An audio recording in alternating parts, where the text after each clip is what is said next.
Chicago, Chicago, that toddlin' town. Chicago, Chicago, I will show you around. I love it. Hello and welcome to I Don't Get It, the pop culture Get Off My Lawn cast. This show features the opening Monday musings of two late 40s curmudgeons. Oh my god, it is so late. It is... It's getting pretty late. It is the 0 hour late. Yeah. You know, I feel like late 40s curmudgeons. It's not doing a lot of heavy lifting at this point. It's not describing accurately what we're facing now in life. But nonetheless, you're saying late is an understatement. Late is definitely an understatement. 40s is nearly not even true. It's still technically true. But it's technically true. It's nearly a canard. But yes, anyway, those two late 40s curmudgeons stared on the prospect of their entertainment relevance, the voices that you hear in your ears, in your ear holes right now. I'm your co-host, Bill Scurry, of American Caesar Enterprises. I'm the founder and proprietor thereof. And American Caesar Enterprises is, as everybody knows, an earnest singer-songwriter from Long Island who starts his career as an angry young man behind a piano and eventually devolves into a nostalgia-ridden capitalist who just plays the hits for aging boomers. Oh, who could you be talking about? That's a good question. Bob Costas, Rosie O'Donnell? It's hard to say, you know. I might have told you something about hers. Our friend Sherry Smith, her joke about Piano Man is that she was once in a car with a friend and they were listening to the radio and Piano Man came on and they sang along to it and they sang every word. And they said they realized neither of us had ever voluntarily listened to a Billy Joel song in our lives. And yet somehow we knew every word of the song simply because we were alive. It's so strange because, you know, he would do those ongoing residency at the Garden. I think he was doing one day a month or so, one Saturday a month for like... I thought when it started, it was every week. Was it every week? Maybe you're right. It's been a while now. He did it for close to a year, and then he took a break, and he came back and did it again. And it's really like a greatest hits tour, you know. And Billy Joel, so far as I know, never put out an album after River of Dreams. Was it 1993? No. Well, he did that classical album. He did a classical album, remember? Classical album was that. That was early 2000s or something. But I actually don't even think he played piano on it. I think it was just his songs. He composed it. No, it was arranged by him. Yeah, exactly. No, but it's like he hasn't made a new music and a good... Whatever he was known for, when he got divorced from Christy Brinkley, kind of like just ended. I mean, there was the drinking after that, the drunk driving, the crashing. He hasn't done an album since 1993? That was it. He more or less retired when he still had hair on his head. And River of Dreams was not a great album. That was definitely boomer self-satisfaction. I remember enjoying it at the time. But at the time, yeah. What did I know? Yeah. The thing I know about that residency is he would do these shows. Yeah, Fantasies and Delusions is the only album since then, and that's the classical album. Yeah. He just gave up, man. 13th and final studio album composed by Billy Joel, 2001. He just counts his money somewhere in where? Sag Harbor? I don't even know where he lives, for God's sake. Yeah. Anyway, what I heard about that residency is as soon as the show was done, he was like airlifted. I don't know if they managed to get a helicopter, the Garden or something, but he would take a helicopter or something to his home. Back to the Hamptons, yeah. In the Hamptons, so he would like be in his home in the Hamptons like less than a half hour after leaving the stage at Madison Square Garden. I have no doubt that Jimmy Dolan, JD, the asshole who runs the Garden, who put him there, was the guy who probably gave him use of his private chopper to get him back out to Shelter Island or Sag Harbor immediately. Fair is fair. I'm sure those shows brought in a lot of money and were a financial windfall for, the Garden. I mean, it seems to me like, again, I'm not the biggest fan of Billy Joel's music. I kind of felt like it was indoctrination on Long Island, where you're supposed to think that he was already your like local hero. He was your Bob Dylan, he was your Bruce Springsteen, except he was of the terroir in Long Island, And I just remember thinking like, well, maybe I don't like his music. How am I supposed to interface with culture here if you don't like this thing that everyone's telling? Like, you're supposed to like the New York Islanders. It's like, well, what if I don't like the fucking New York Islanders? Just because I'm from this place doesn't mean I gotta like the shit that they grow here, for Christ's sake. Yeah, growing up, I mean, I wasn't on Long Island. I was in New Jersey, and definitely Billy Joel was everywhere. And I remember when I moved to Canada when I was 15, being surprised, maybe not surprised, but mildly surprised that, like, he's not remotely as big a star in Canada as he is in the New York area. It's like my friend in college from Indiana who was shocked when she got to college and discovered that John Mellencamp was famous outside Indiana. A Billy Joel, and he came out with a new album like every 2 years. And a new Billy Joel album came out, and like the songs were everywhere. It was the era of the singer-songwriter. He was standing on the shoulders of a lot of giants, and it was the time to remember, though it would not last forever. I want to pivot off this for a second because I'm feeling the bile rise in my throat just thinking about Billy Joel again. But the sort of like solipsism of doing a 50s throwback album with all those cheesy, corny ass songs like Longest Time and Uptown Girl and all that stuff. Like, I hated that shit when I heard it on the radio. Yeah. And it played on a fucking loop for like 3 years. Yeah. Well, no, nothing from a boomer navel gazing point of view. The worst song in history is We Didn't Start the Fire. It's just list shit that I remember from my life. It's bad. It's bad. Yes, but at that point, I felt like I wasn't a prisoner to it. Just like in my ear holes on every single car radio whenever I went to a grocery store. The stuff from that '50s album. Well, like if I hear Uptown Girl, I would like take a golf club and beat the shit out of a radio if I heard it. Yeah, see, I liked it. It was good music when you're 8 years old. Noah, speaking of things you want to beat with a golf club, or doctrines that you just get heralded in by your parents, essentially. Yeah. Can I introduce myself first, though? I guess if you want to for a change, sure. Yeah. I'm Noah Tarnow. I'm the founder and the senior quiz master of the Big Quiz Thing, the Trivia Game Show Spectacular. And Bill, in this week's episode, this might be our least. Well, no, there's a huge pop culture element to it. Enormous pop culture, yes, my friend. Yeah. We usually talk about entertainment stuff, and this is veered in entertainment. The big news this week, well, there's always big news in our world, but possibly the biggest world story this week. It got a huge banner headline in the New York Times. An American Pope. There's a new Pope. There was the papal conclave. And, it seemed that brought in the pop culture element. So, Bill, tell us about, what are we talking about? We talk about the conclave, we talk about the new pope, we talk about the concept of the papacy. Yeah, I think that, our favorite popes, huh? I know you know what? I don't want to tip my hand a little bit. We may veer into our favorite popes. That's true. Okay.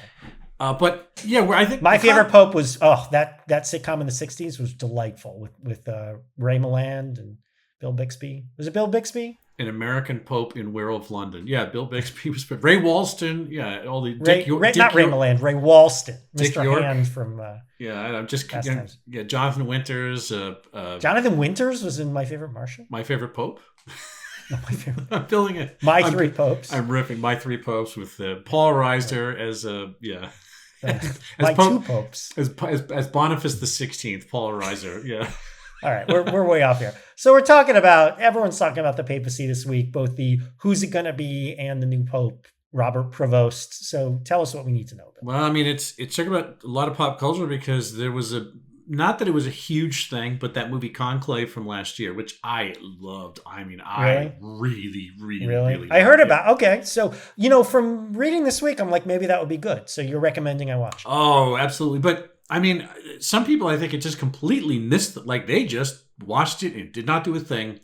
And for me, yeah, it hit. But I'm just saying, it's like, so, I mean, Pope Francis, whatever his name was, Bergoglio, he was declining for a while. I think people saw the exit sign or the exit ramp, off ramp, whatever you want to call it, whatever the expression is. Off ramp. The off ramp. What a delightful way to talk about death. So people kind of knew that he didn't have much time left because he was circling the drain. That's another way they call it in the Catholic Church. Off ramp, circling the drain. What's Latin? How do you say circling the drain in Latin? Circulus bungolius. I have no idea. Circuito los. I don't know. My Latin is very weak. Cloaca circuita. Yeah, I don't know.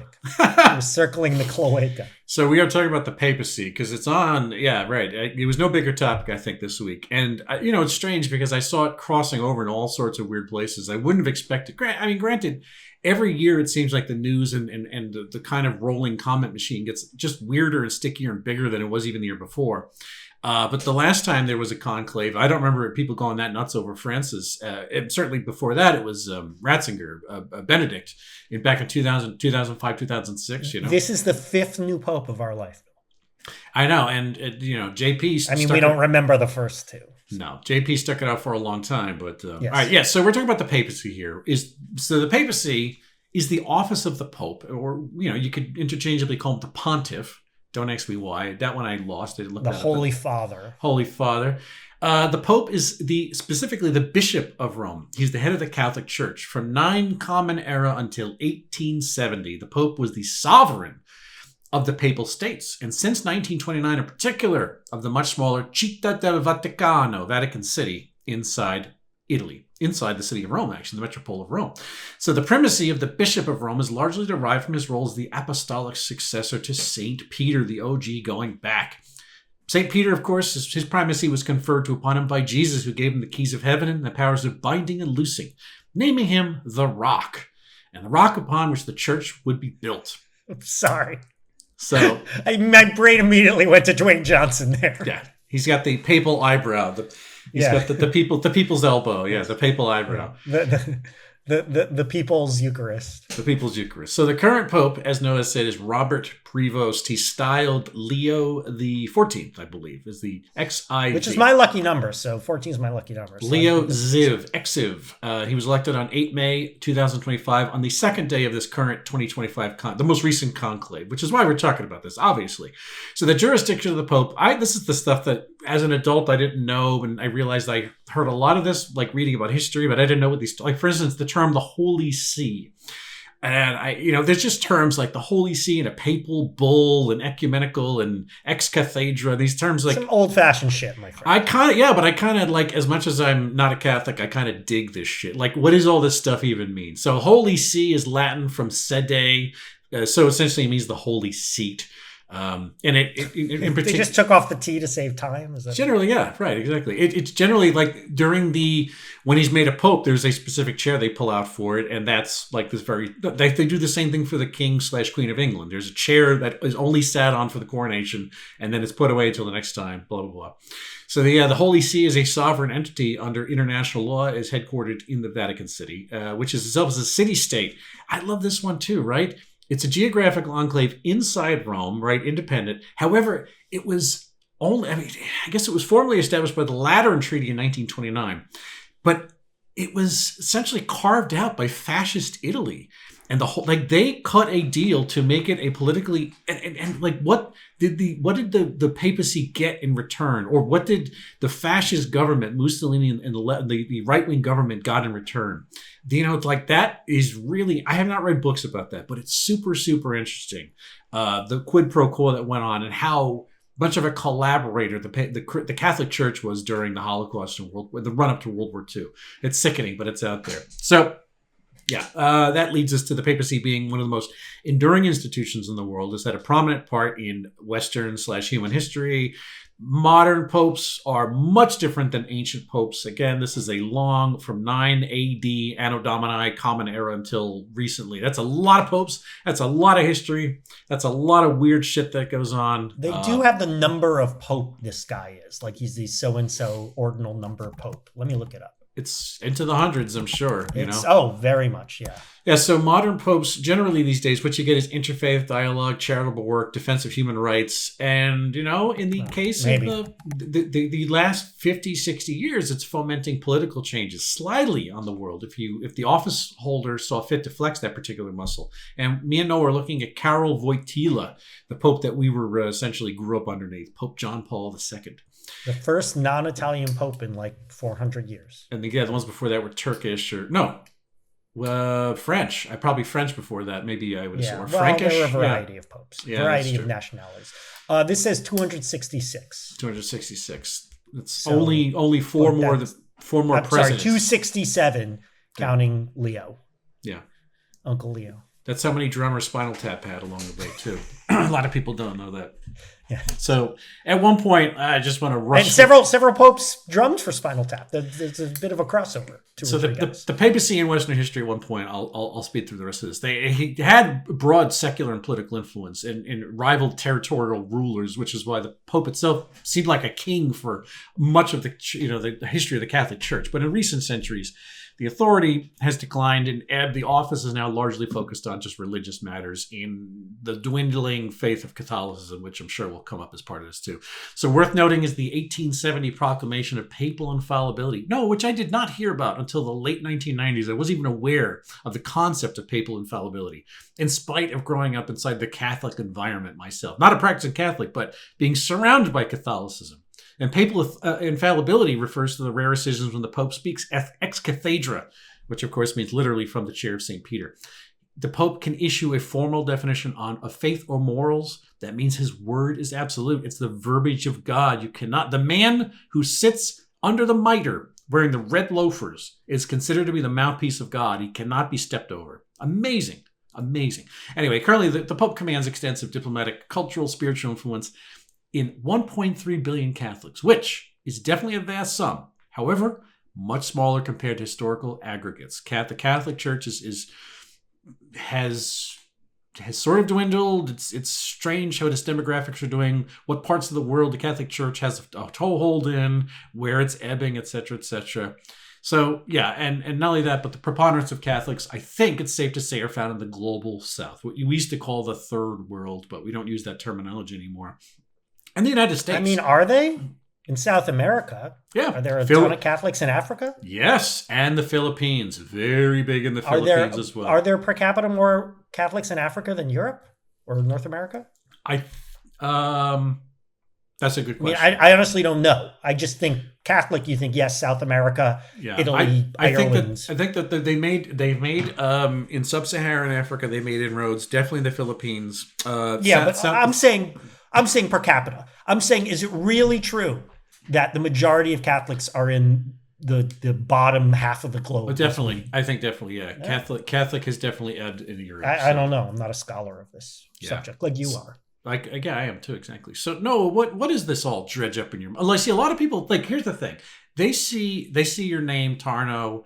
They see your circumcision. They don't know that you've been a practicing Catholic, a very faithful Catholic in the Catholic tradition for years now. People think that you're Jewish, but you have to usually disabuse them of that whole thing. Mom, Dad, Bill's joking. Although I had a roommate in college who crossed above the bed, Bible every night. But he did the Ash Wednesday ash on the forehead, all that stuff? Yeah, he did the whole thing, yeah. But again, this was a roommate, not me.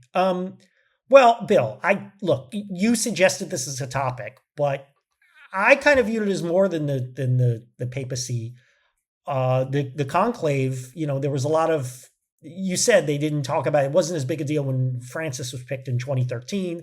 We didn't have TikTok yet. And I'm sure you ran into this Twitter X feed called Pope Crave that has gotten a ton of press because they started as a conclave fan account, and then they basically were reporting on the actual conclave, and the founders have been interviewed. So I think what's relevant here is the pop cultural toehold that this conclave and this new pope have gotten. And of course, there are plenty of memes about the new pope, especially being from Chicago. What do I think? Well, I think a little like you, I have a bit of a minor fascination with Catholicism. I've admired it from afar. My college roommate among them. I've known a lot of really good Catholics. There's a lot of Catholics in Jersey. We grew up, you grew up in a Jewish enclave. I mean, no. My town had a ton of Jews. It also had a ton of Catholics. That's what I'm saying. Yeah, you were as soaked in it as anybody, believe it. Yeah. It was a very diverse town. We had a ton of Jews, a ton of Catholics, and a ton of blacks. It was kind of interesting. It wasn't Elvis country, as Paulie Wallace liked to say. No, it was not. One time I went to Sunday Mass. I had a pretty good time. Everyone was very friendly. But on the other hand, I saw the movie Spotlight, and oh Jesus God! And look, I'm Jesus God. Yep, I am less cynical of religion than a lot of people on the left. I think religion actually has great value, but it also does a tremendous amount of damage. And Spotlight really, foregrounds the rot at the core of the Catholic Church. And I'm not even talking about their slow moves on, LGBTQ rights or birth control or anything like that, though they seem to have made progress on that. But Spotlight, in case you don't know, is an Oscar-winning film about in the Boston area, right? It was Boston. Oh, yeah. About child abuse in the Catholic Church, which was out of fucking control. And arguably even worse, the people in charge just moved priests around. They didn't really do anything of note about it. So until the Catholic Church really reckons with that in a way they probably never will, I'm never going to give them an unqualified thumbs up. This whole thing about the conclave, who's it going to be? It read to me like a lot of gossip. I'm not a fan of gossip. I remember Also, it seemed like really shoehorning gossip into a place where it didn't belong. I remember after John Paul died, right? And he had been Pope, 30 years? Almost. Was it 78 to 2005 or something like that? Something, almost 30 years, yeah. And people were going, oh, I wonder who the new Pope's going to be. And I'm like, who's the new Pope going to be? It's going to be someone you've never heard of. How could you possibly fucking know who the Pope is going to be? Although, I remember watching The Daily Show, and they were talking about some of the contenders. It was very funny. When Stephen Colbert was still on The Daily Show, he talked about some priest who was like, on the younger side, and he was from a Brazil, a place that didn't have a lot of popes, and he said this guy has he's slightly more hip. He met U2 at one point, so he said if this guy weren't celibate, he'd be getting so much tail, which always stuck with me. But I feel like that's changed. That actually, reading some of the gossip about this, people were studying up on who the contenders were. And Prevost got some mentions about a possible contender. I know Steve Bannon was saying, we don't want this guy to be Pope because he's too left-wing. Right. I did hear that, yeah.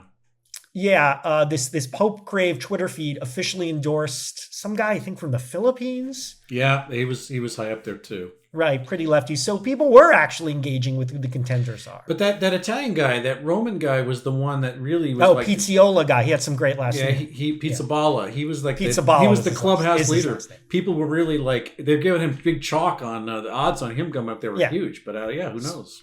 So it sounds to me like Prevost was like on the B list. Not a total dark horse, but not considered one of the front runners. But yeah, I think social media, the rise of social media, and the quote unquote success of this movie Conclave have made people engage with the process more, and people genuinely seem to have favorites. So yes, the whole thing was gossip, but it's gossip that actually matters, with an element of history that I find interesting. I mean, who the Pope is not irrelevant. It's not some garbage like who's going to win America's Next Top Model or whatever. I don't know. Is that show even still on? I don't think so, but I take your meaning though. Yeah. America's Next Top Pope? America's Next Top Pope. It's actually an American Pope. How about that? This guy seems progressive for a Catholic leader.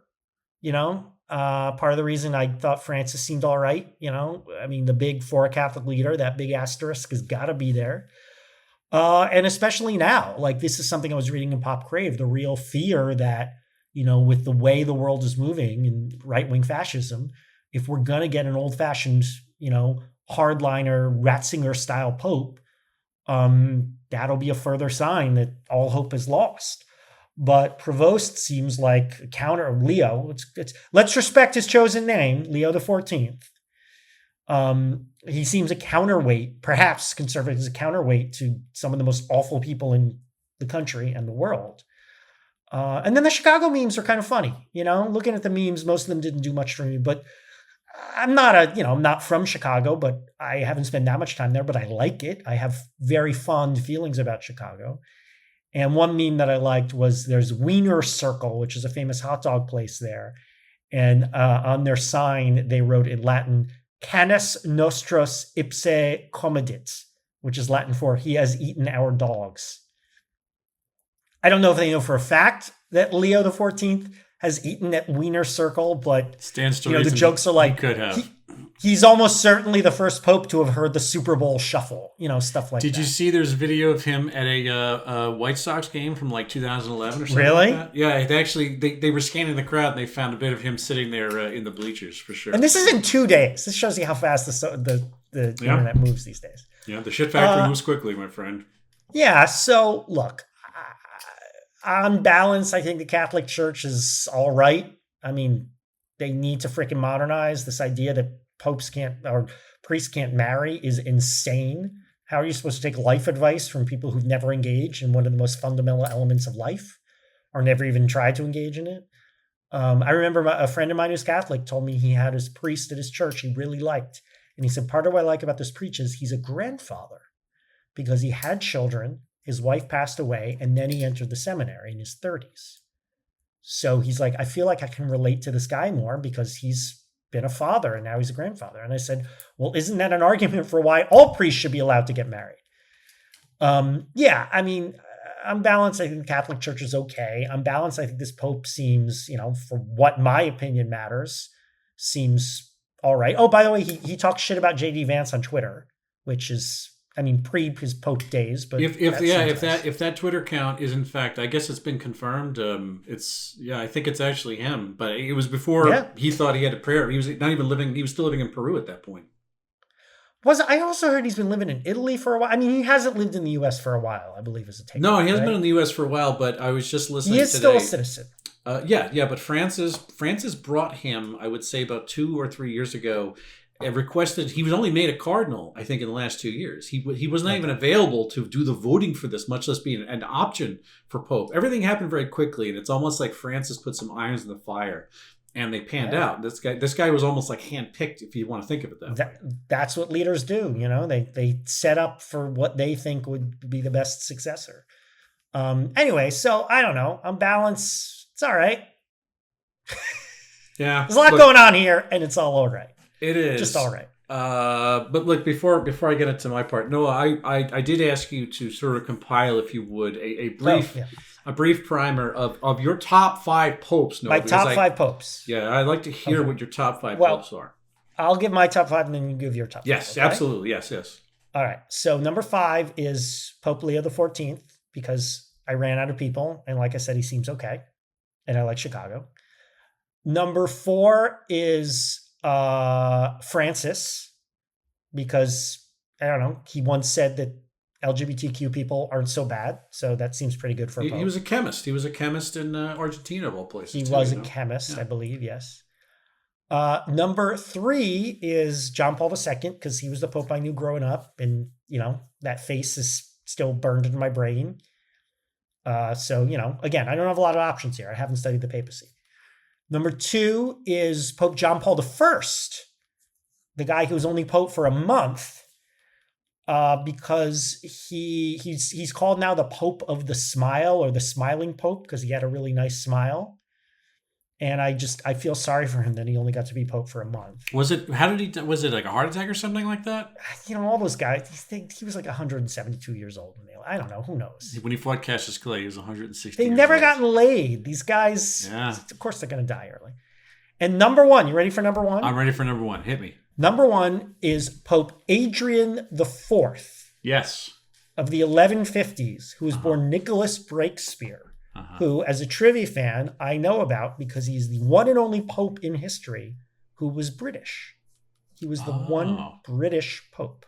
And what year was this? The 1160s? The 1150s. He was the only Pope for like 6 years. Almost like I should say King Arthur. The whole Arthurian myth is the late. I think that's like 800, 900, but it's not too far up to that. Yeah, same. From our point of view, it's all the same. It's all Anglo-Saxon bullshit. Yeah. Hey, okay. Yeah. Anyway, I don't know. I always remembered that trivia fact. The only British Pope. And then I read, just this morning, I read his Wikipedia page. He went up to, he brokered peace in a civil war in Scandinavia.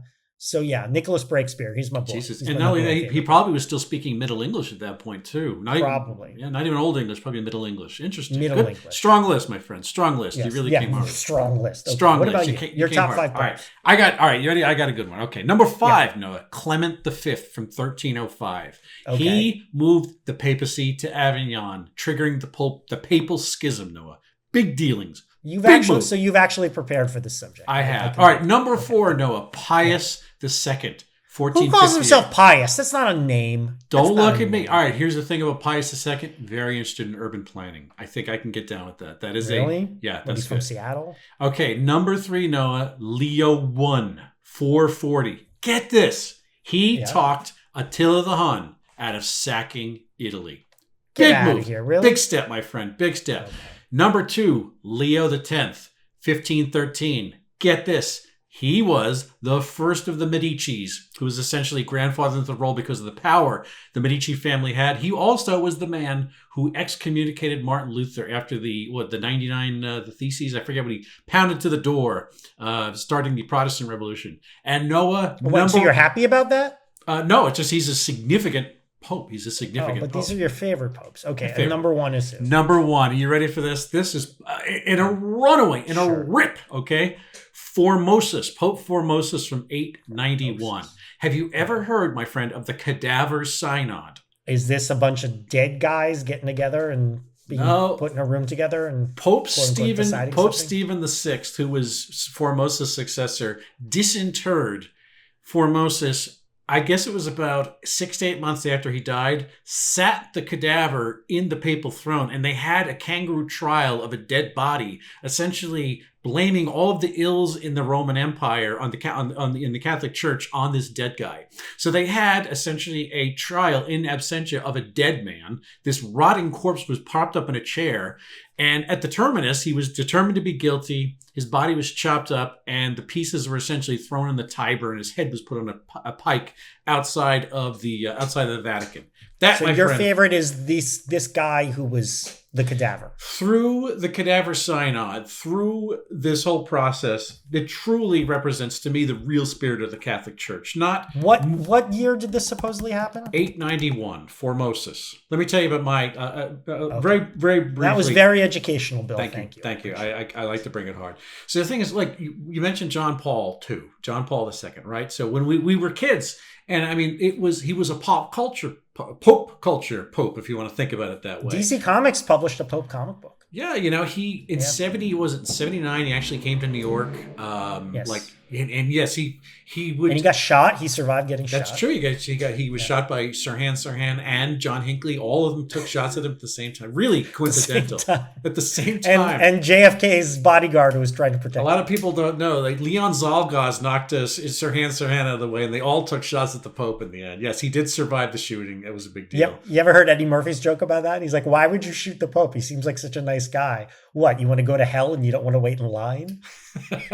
So the thing is, the Pope, to me, when we were kids, looks like, again, the guy, Karol Wojtyla, the Pope John Paul, that man, he looked like a figure of esteem because he was treated like, almost like a head of state. That's, Well, the Pope is considered. Right. I mean, then, especially then in the early 80s, as much as any other time, right? That's the thing. So, even though I was born into the Catholic environment, the Pope, wasn't consequential in my family, even inside the Catholic space. I didn't hear, like what people would have pictures. There's this pop culture thing about people having pictures of John Kennedy in their house. And, a grandmother always having a picture of the Pope because he's the head of the Catholic Church. I didn't see any of that stuff. Like the Catholics signify, I think I was from a family of just essentially bad Catholics, lapsed Catholics. So were your parents raised Catholic? They were raised in the Catholic tradition, but they never went to church. My grandmother had rosary. My great-grandmother had rosary beads. They would go. One time, my grandmother took me to a Sunday mass, and I got the wafer. And I mean, even myself, I was baptized. No, I was communed. Really? Baptized and communed, and it was on the edge of, was it confession? I think when you're 11 or 12 years old, you do something called confession.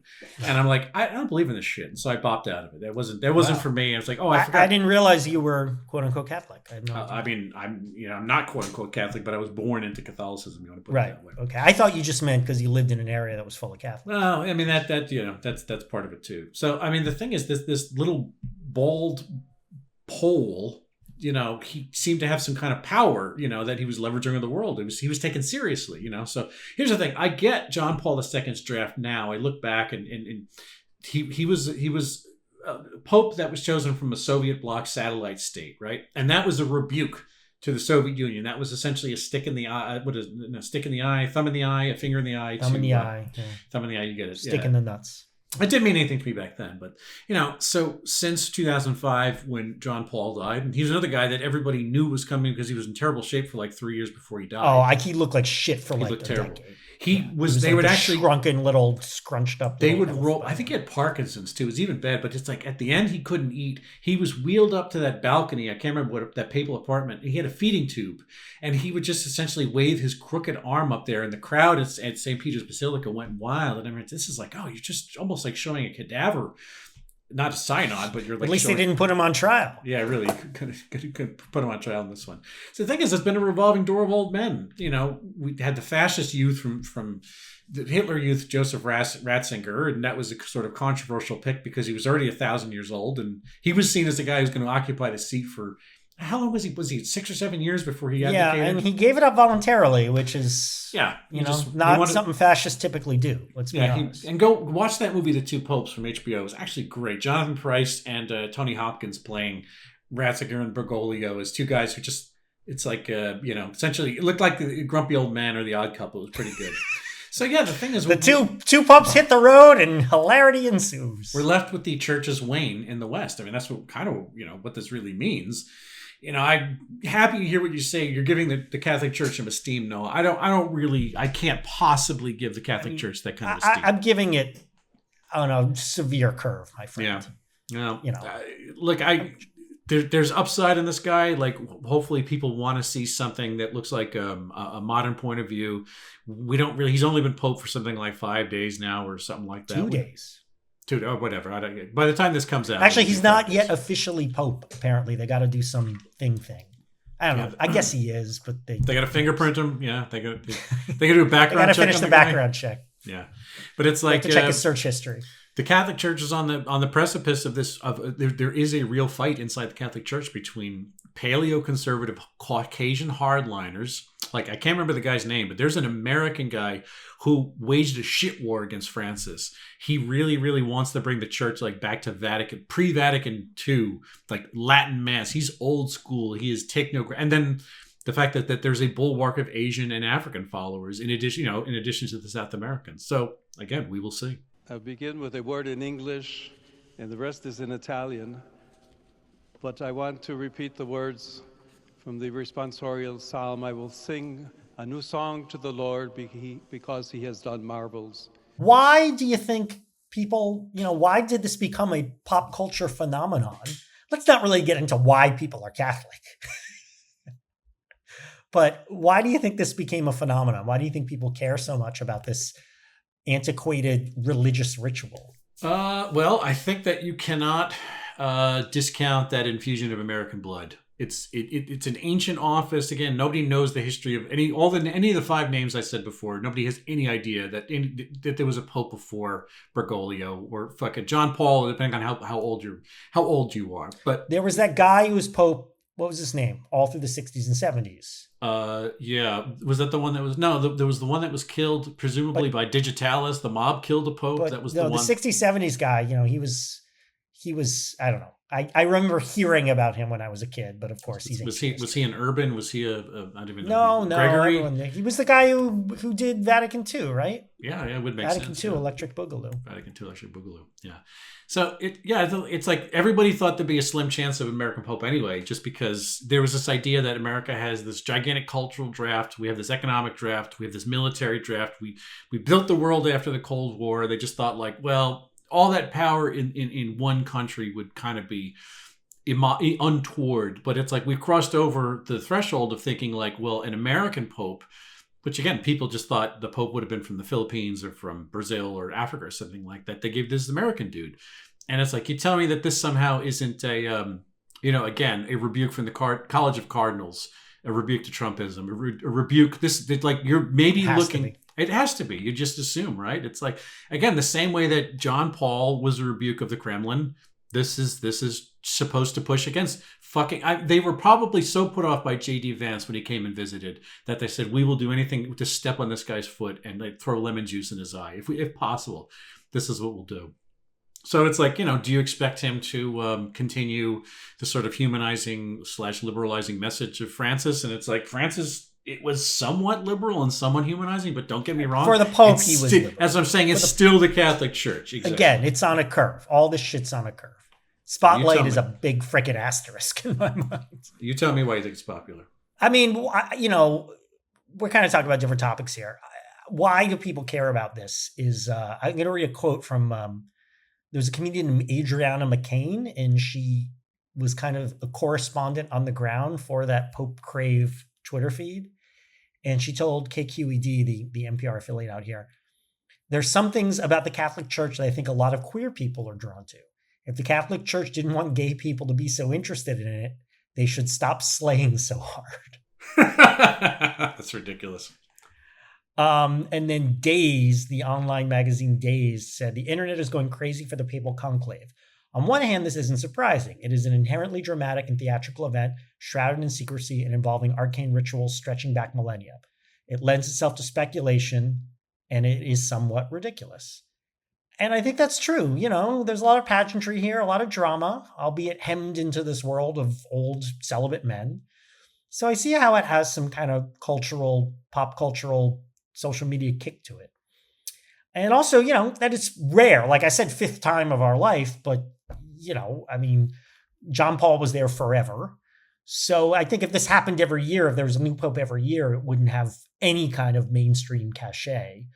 But it's a rare historical event, it feels like. And the pope still has a lot of power and a lot of influence. He is inevitably one of the most famous people on earth at any given time. More so in decades past. And for different reasons than other famous people, politicians, there's a different devotion and a different register with this guy, for sure. The office, I should say. And, the movie added some interest in it. Absolutely. I think the movie pushed it forward, even though I haven't seen it. And then, the stakes feel higher. It was what Pope Crave was. That's why we're saying, I hope we get a progressive pope. Progressive in quotes. If we get a fascist pope, it'll be a further sign of hopelessness. The stakes feel higher as the world is turning darker. And, people are excited that this is a pope that they can, or at least Americans feel they can more easily relate to. So like you said, I think this guy offers a ray of sunshine to people, which is why they care now that he is pope. And, all the reasons before I said why they cared, before he was pope. Who will be pope? So, I think there's some mild pop cultural import to this, and it doesn't surprise me that people alighted upon it. And the reason I'm in Chicago is because the Pope is from here. And yesterday I had a chance to sit down with his brother, John Prevost. We talk about their childhood in Chicago, the Pope's favorite food, which is steak. He also told me they FaceTime almost every day. They play Wordle. And at some point, John was telling me that the last time he had spoken with his brother was Tuesday before the conclave began.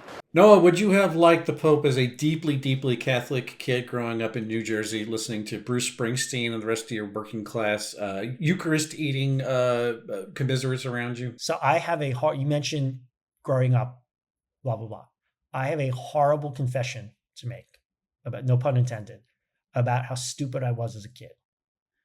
Until I saw Nonsense. Remember Nonsense? I heard the name, but I don't really know what it is. So Nonsense was an off-Broadway comedy show that ran forever. It's probably still running somewhere. A comedy about nuns, right? And it was almost I actually remember it really well. These 4 nuns and they're joking around, and they break the fourth wall. They talk to the audience. It's really silly. And the one joke I remember is a woman comes out with a nun puppet. She says, "Hello, meet this puppet. Her name is Sister Mary Annette." Anyway, and it was a musical. Until I saw that, I remember at the beginning they say to the audience, "Do we have any Catholics in the audience?" And a small number of people cheered. And I asked my mom later, I can't believe those are the only Catholics. And she explained to me, until then, I thought that the terms Catholic and Christian were synonymous.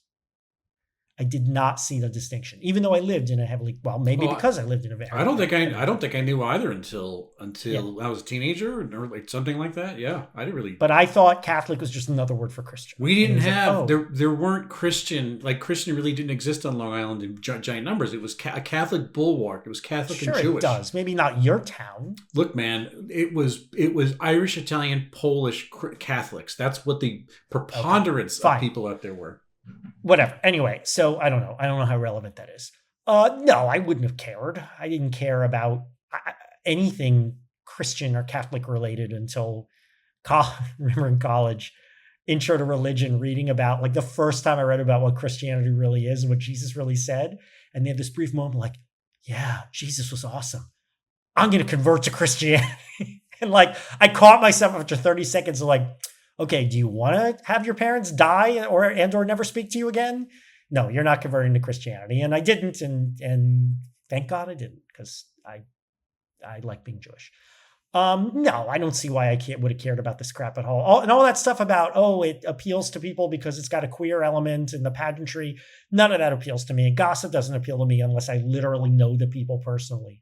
So there's nothing here for the younger version of me. I didn't understand Catholicism and I didn't care. I still don't. Yeah, believe me. Look, I think the essential Catholicness of this whole thing, it really turns me away. It's, as I was younger, look, I mean, again, being an atheist is one thing, but then looking at the edifice, the Catholic Church as the world's biggest clubhouse or social group or whatever you want to think of it as, it's a secular body that has its own draft, that has its own size, that has its own look. Aside from the fact that if you consider it a faith, it's also a business. On top of that, it's a gigantic corporation or a governmental entity, a non-governmental entity. To quote the Satanists in Rosemary's Baby, that's show business. That's show business. Yeah, exactly. And the thing is, the church has been living luxuriously at the historically at the expense of penurious followers. And it's like, since I think when you kind of become skeptical whether you're an atheist or not, especially the Catholic Church, especially in light of all this, Spotlight is a stand-in for all of the century of shittiness between the laundries in Ireland and all of the vanished children along the way and the sexual abuse that's been happening for as long as it's been documented and buried by the Catholic Church. Those things are terrible.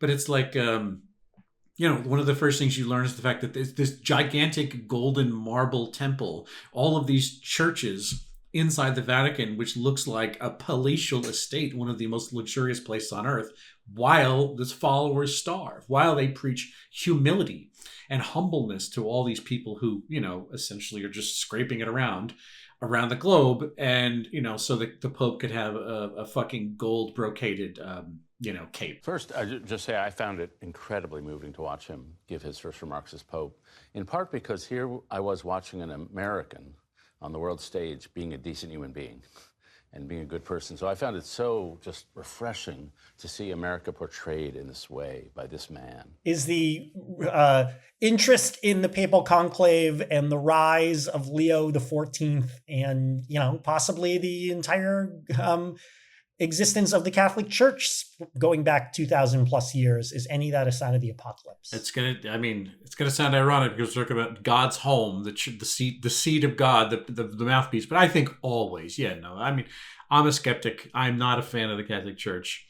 and I just cannot get over the fact that the Church's power continually is derived from dominion over poorer and poorer people. As this century grows on, as people grow, as Catholics are encouraged to make more of themselves in the global south, in the more poor places that are already climate stricken and disaster stricken and whatnot. That's where the Catholic numbers are coming from, not from the Tony suburbs of Chicago or Westchester. Not to say there aren't Catholics there, but that's not where the Catholic bounce is coming from.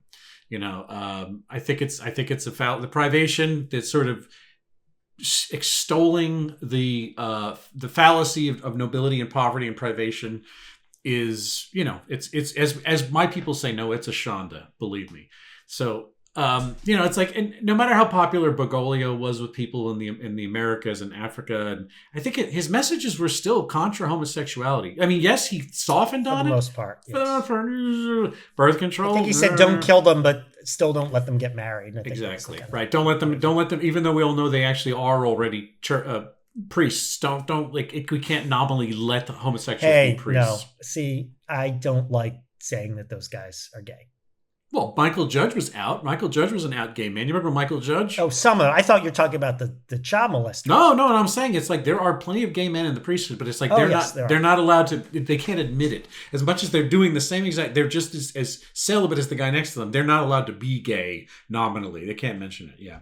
So here's the thing, man. The Pope is not your friend. He's a doctrinaire office holder of a vestigial atavism. No, he's promulgating dark age values in a world out of step with 1,000-year-old scripture. I am a lot softer on religion than a lot of people. I think religion serves a purpose. It can a positive purpose. It can very, very easily be perverted into something wrong.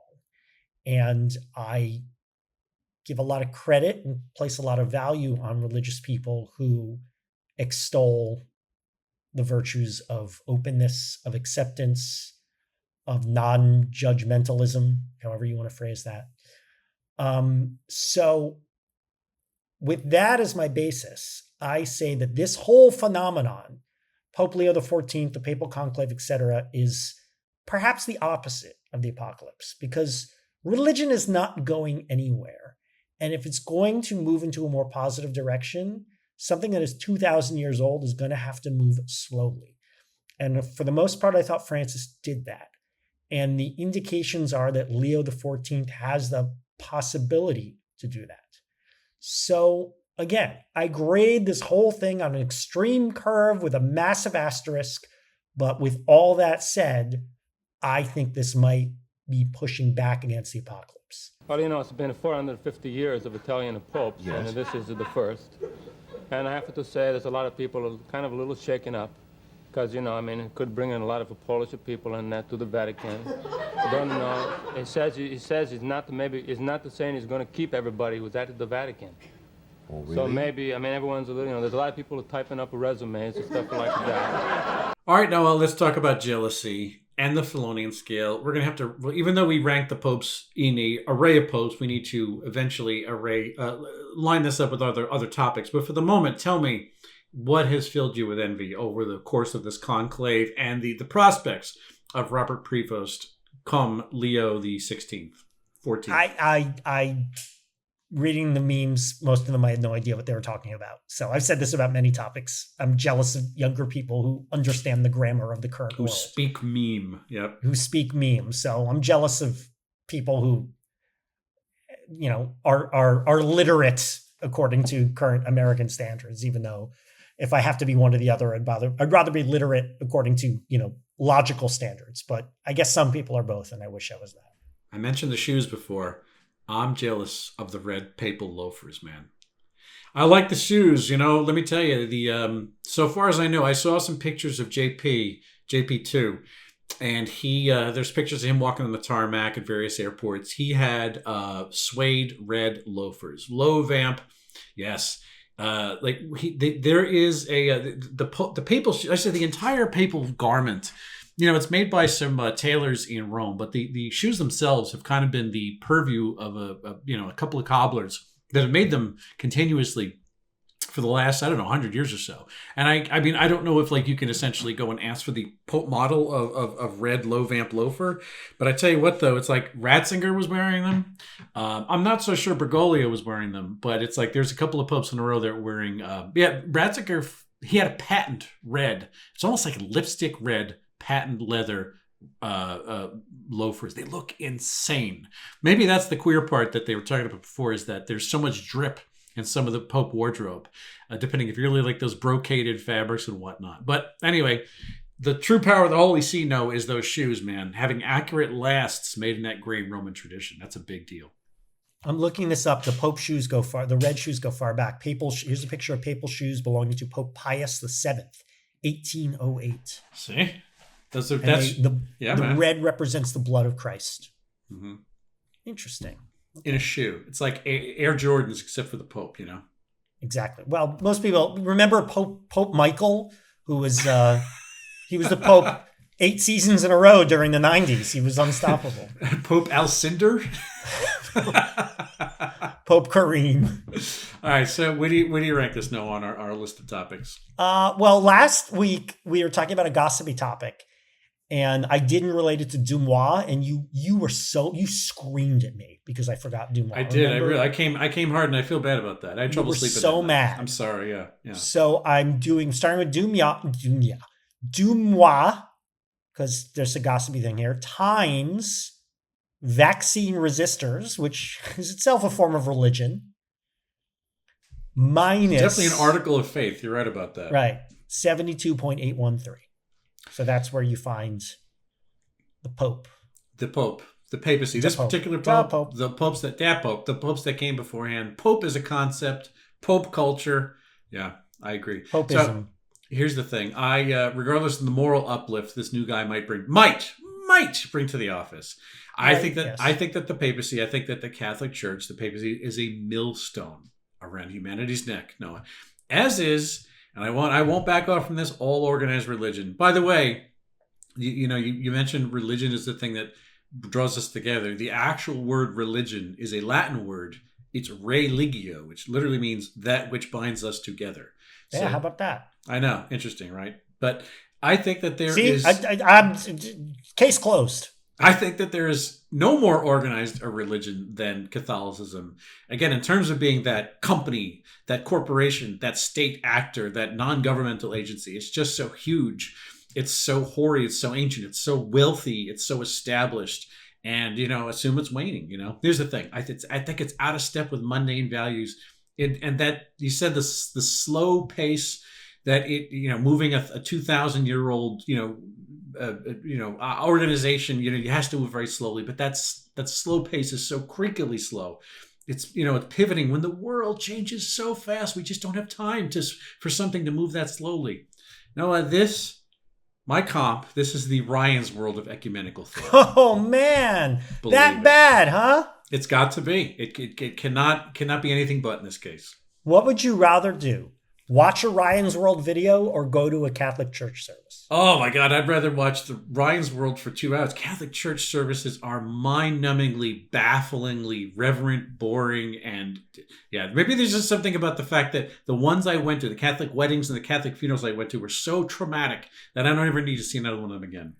I have been to one Sunday service. I had to go. I remember intro-religion class in college. The rule is you have to go to a religious service of any religion as long as it wasn't the religion you were raised in. So I went with a friend to Catholic church. That and the one Catholic funeral I went to, I actually found them refreshing in that they reminded me a lot of going to synagogue, except everything was in English and I can actually understand shit. But I guess a lot of people go to there's still churches that do everything in Latin, right? Not really. That's it. It was almost more or less. There are people who are held on. If it's happening in Latin, it's happening sub rosa, as they like to say. Really? I thought there was some do it Latin, some don't. No, you know what? It's no. So far as I know, it was almost all but forbidden, and there are people who are still angry about it to this day. Okay. Anyway. My point is, I would rather go to service than watch a Ryan's World video because I think that the maybe there was a crunchier Minnesota form of Catholic than the New York area Irish Catholic. Yeah, maybe. I think it might have had a different form than. Yeah. Oh, I'm sure there are services that would make you want to punch everyone. The whole point of Catholic Church in the Northeast is to be glum, joyless, mirthless, unhappy, and then they pass a plate around for you to keep the church going. Hey, we just bored the crap out of you. Now give us some money. All right, everybody. That's all we have to. That's it. We're gonna pivot to I guess Zoroaster next episode. We're gonna go someplace else. But if you guys want to find past episodes of the show, look on Spotify, Apple Podcasts, SoundCloud, Google Play. Find us on Bluesky at noahandbill.bsky.social and write to us at noahandbilldon'tgetit@gmail.com. Reviews always help. If you want to take me to the woodshed on all articles of faith, be it my atheism or my depreciation of all bodies of worship and places of worship and people who do such things, at billscurry.bsky.social, also on Twitter, also on Instagram, also on Facebook, and all the places you might find someone to excoriate them. YouTube.com/amcaesar is where you can find my video work. All my taped masses and church cookouts and bingo in the basement of St. Margaret's of Scotland Roman Catholic Church in Selden, New York, which is where I when I didn't attend. Where would the game bingo be without Catholicism, right? True. You think about it, it's really a linchpin for it. Anyway, Snow, what about you? Where can we find you? You can find me at bigquizthing.com, all about the Big Quiz Thing, America's finest source for corporate and private live trivia events, virtually, in person, hybrid. We've done events at Catholic churches, friends, and synagogues. Never did a mosque. Catholic synagogues? Yes, and synagogues. You believe that? No. Catholic churches and synagogues. I see what you're saying. Okay, no. Anyway, find out what we're about, get a free consultation, make all your trivia dreams come true. I personally am occasionally on Blue Sky, and I'm the Noah Tarnow on Instagram, but only occasionally. All right, everybody. So until 3 days from now, when the billowing white smoke from our chimney indicates that we have another topic, we don't get it. A production of American Caesar Enterprises 2025.